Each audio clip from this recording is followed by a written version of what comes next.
Hello friends. आज काफ़ी दिनों बाद ऑनलाइन चौपाल में फिर से वापसी कर रहे हैं एक नए एपिसोड के साथ। ये टाइम थोड़ा सभी के लिए थोड़ा सा टफ जा रहा है। बहुत लंबा टाइम हो गया लॉकडाउन का और सभी लोग इस मुश्किल वक्त को अपने अपने तरीके से काटने की कोशिश कर रहे हैं। कुछ लोगों के लिए बड़ा मुश्किल वक्त रहा है। बहुत से अपने लोग, बहुत से अपने करीबी हमने इस दौरान खो दिए हैं। आज मन बहुत उदास है। अगर मैं अपनी बात करूं अपनी लाइफ की, तो I lost my father during this lockdown and yesterday I lost another my father figure, mister Nanak Dhingra. मैं उनके बारे में मतलब शायद मैं बहुत छोटा आदमी हूँ उनके बारे में कुछ भी बोलने के लिए। उनको मैं एक वाइल्ड लाइफ फोटोग्राफर नहीं बोलूँगा, उनको क्या बोलूँ, मुझे शायद मेरे पास शब्द नहीं है। अपने आप में एक इंस्टीट्यूशन थे वो।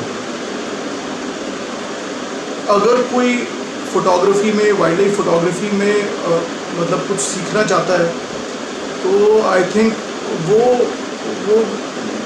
ढींगरा अंकल को, मतलब आप कहिए कि उनकी फ़ोटोग्राफ़ी को फॉलो करके वो किस पैशन के साथ वो जंगल में घूमते थे, उसको देख के वन वुड बी अमेज्ड।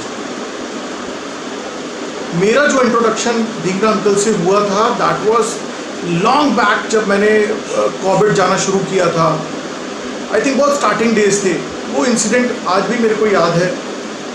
ठंडी सड़क पे डिकाला में हम लोग एक जगह पे खड़े हुए थे जहाँ पे एक टाइग्रेस बुशेस में थी, निकल रही थी, अंदर जा रही थी, और बहुत सारी गाड़ियाँ वहाँ पे उस टाइग्रेस को देखने के लिए खड़ी हुई थी। हमारी भी गाड़ी वहाँ पे खड़ी हुई थी। आई थिंक वो कॉर्बेट की मेरी शुरुआत थी जब मैंने वहाँ पे मेरे टाइगर देखना शुरू किया था।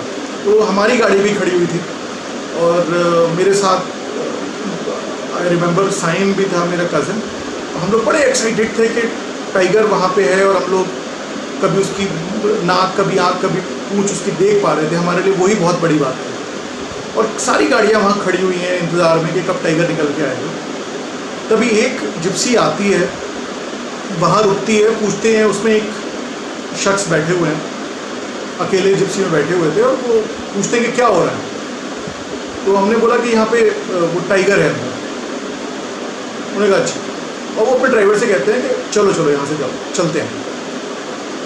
तो मेरे को तो इतना बड़ा झटका लगा। मैंने कहा यार ये कौन था। मैंने अपने ड्राइवर से पूछा कि ये कौन था, मतलब यहाँ टाइगर बैठा हुआ है और ये कह रहे हैं कि चलो यार चलते हैं यहाँ से। तो ड्राइवर ने बोला कि ये ढींगरा जी थे। ढींगरा जी? मैंने कौन ढींगरा जी है भाई? यहाँ टाइगर बैठा हुआ है और ये कौन इंसान है जो टाइगर देखने में इंटरेस्टेड नहीं है? तो पता चला कि साहब ढींगरा जी हैं और ये फ़ोटोग्राफ़ी, वाइल्ड लाइफ फ़ोटोग्राफ़ी करते हैं और कई सालों से कॉर्बेट आ रहे हैं। तो सबसे पहला जो मेरे दिमाग में इंप्रेशन आया था वो ये कि यार अगर कभी वाइल्ड लाइफ फ़ोटोग्राफ़ी में कुछ कर पाए तो ऐसा मतलब होना चाहिए बंदा कि टाइगर बैठा हुआ है पर नहीं, मेरे को नहीं देखना है। तो पता चला, फिर जैसे जैसे ढींगरा अंकल से बात होनी शुरू हुई, टच में आए, जंगल में उनसे कई बार मुलाकात हुई, डिस्कशंस हुए फोटोग्राफी को लेके, जंगल को लेके। तो पता चला कि साहब वो तो इन सब चीज़ों से ऊपर उठ चुके हैं, टाइगर देखना, एलिफेंट देखना, क्योंकि जितने सालों से वो आ रहे हैं, जितने सालों से वो फोटोग्राफी कर रहे हैं, मतलब हम अगर अपनी उम्र बोले तो शायद हमारी उम्र उतनी होगी। तो उनके दिमाग में वो जंगल आते थे तो जंगल घूमने आते थे, और कोई एक पर्टिकुलर, अब तो मतलब जो मैं सुनता था वो ये कि कोई एक पर्टिकुलर शॉट लेके आते थे अपने दिमाग में कि ये मेरे को ये शॉट लेना है। उस शॉट के लिए वो अपना 3 दिन 4 जो भी वहाँ रहते थे, जितने भी दिन, उतने दिन वो उसी शॉट को के लिए लगे रहते थे। तो मतलब ये एक ढींगरा अंकल का इंट्रो मेरी लाइफ में हुआ था। जितने भी लोग उनको जानते हैं they will agree with me, जिस दिन जंगल में ये पता चलता था कि आज ढींगरा अंकल आ रहे हैं, उस दिन जंगल का माहौल ही बदल जाता था। सब लोग मतलब अपने उनके प्रेजेंस से, एक कहते हैं ना जंगल के अंदर कितनी भी शांति हो, मायूसी हो, सब दूर हो जाती थी। मतलब सुबह से जिस दिन आना होता था, आपस में सब लोग बात करना शुरू कर देते थे कि आज ढींगरा अंकल आ रहे हैं, आज ढींगरा अंकल आ रहे हैं। और वो उस माहौल को इतना खुशनुमा बना देते थे। उनके छोटे छोटे चुटकुले, उनके हंसी मजाक, नासिर भाई को लेके उनकी टांग खींचना, वो सुबह सुबह जब सफारी के लिए निकलते थे, आके सबके साथ खड़े होके चुटकुले करना, कभी किसी का मजाक बनाना, कभी किसी का मजाक बनाना। उन्होंने कभी ये महसूस नहीं होने दिया कि तुम उम्र में छोटे हो, तुम उम्र में मतलब मेरे से काफ़ी छोटे हो तो तुम हंसी मजाक नहीं कर सकते। He made everyone so comfortable around him. इतना हंसी मजाक करते थे, मतलब मैं बता नहीं सकता। मेरे को पर्सनली उन्होंने बहुत हेल्प करी है। कभी मेरे को कैमरे में कुछ इशू हुआ, कभी मुझे कुछ समझना हुआ, तो घर बुलाते थे कि घर आ जाओ और मैं बताऊंगा तुझे। मैं उनके घर जाके, और he used to help me out. अपना लेंसेज उन्होंने मुझे कई बार दिए हैं कि तू यार ये लेंस ले जा, जब इस लेंस से फ़ोटो खींच ली इस बार। पर्सनली मतलब it is a big loss for me. Uncle ने बहुत अच्छे मोमेंट्स अंकल के साथ शेयर किए हैं। अभी कुछ दिन पहले, आई थिंक 3 महीने पहले की बात है, लॉकडाउन के बाद की ही शायद बात है। मेरे पास फ़ोन आया एक दिन, कहते हैं यार ये जो तू और तेरी बीवी ना ये फेसबुक पे नोक-झोंक करते रहते हैं, शेर व शायरी करते रहते हैं ना, ये यार ये मुझे बहुत पसंद आता है, ये करना मत छोड़ना। मैंने कहा आप तो देखते ही नहीं हो, आपका कभी ना मैंने लाइक देखा, ना कभी आपका कुछ कमेंट देखा। बोले मैं सब देखता रहता हूँ, नज़र सब रहती है, कमेंट नहीं करता हूँ, पर मैं देखता सब रहता हूँ। बोले बड़ा मज़ा आता है यार तुम्हारी ये नोक-झोंक पढ़ के ना, मेरे को हंसी आती है। तो आजकल थोड़ी सी तबीयत ख़राब चल रही है, तो ये सब पढ़ता हूँ तो और मेरा हल्का हो जाता हूँ, थोड़ी सी खुशी मिल जाती है। आई फेल्ट सो हैप्पी कि मतलब चाहे वो मेरी नोक-झोंक हो या कुछ भी हो, उसको वो इतना पसंद करते थे।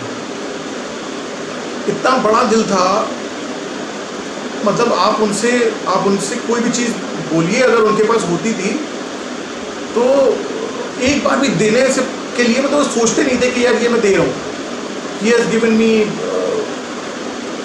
SD cards, he has given me battery. मतलब कभी कुछ भी हुआ तो यार ये ले जाइए, यूज़ कर लियो। तो जंगल में भी कई सारे लोगों को मैंने देखा है, कभी अगर अंकल ये चीज़ अच्छी लग रही है, ये बीन बैग अच्छा लग रहा है, अरे तू रख ले, चल इसको चल।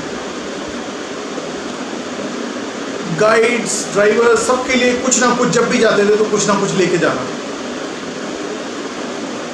कल वो ज़िंदगी की जंग हार गए और हम लोगों के बीच से चले गए, पर जंगल से मुझे नहीं लगता, ढिकाला से ढींगरा अंकल का नाम कभी भी मिट पाएगा। चाहे हम लोग हों या हमारे बाद कोई ढिकाला जाए, या मैं इवन मेरे बच्चे की भी जनरेशन की बात करूं, वो अगर वो ढिकाला जाएगा, जा रहा है, या और कोई भी नया आदमी ढिकाला आएगा, आई डोंट थिंक कि ढींगरा अंकल का जिक्र वो ढिकाला में नहीं सुनेगा। मेरे फैमिली की तरफ से, पूरे कॉर्बेट की तरफ से, हमारे जंगल परिवार की तरफ से मैं बहुत श्रद्धांजलि अर्पित करता हूँ आपको, नमन करता हूँ। और बहुत ज़्यादा कुछ मेरे पास मैं बोल नहीं पा रहा हूँ, but we will miss you Dhingra uncle, we will miss you a lot.